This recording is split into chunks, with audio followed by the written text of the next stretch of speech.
Hi, I'm Tommy with BuyToyRadios.com, and this is Radio 101. The Wouxun KG-Q10G can receive on all 40 CB radio channels. The channels are pre-programmed into the radio out of the box. Channels 101 to 140 are listen-only CB channels. You can also include them in your channel scan list. How do you do it? First, make sure the radio is in channel mode. If you see frequencies instead of channel names, press and hold the mode key to switch. Then use the channel knob or arrow keys to tune to one of the CB channels.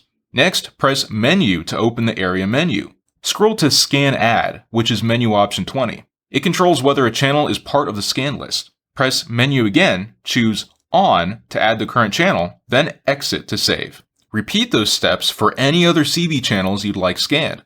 When you're done, press and hold the Scan key until you hear Scan Begin.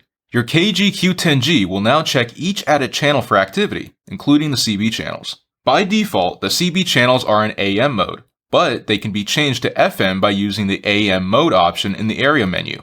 For quicker mode switching, the FM or AM function can be assigned to the PF1, PF2, or top programmable key. If you have any questions or want to know more about the KG-Q10G, please don't hesitate to give us a call, email, or hit us up in our online chat at BuyToyRadios.com. I'm Tommy with BuyToyRadios.com, and this is Radio 101. Class dismissed.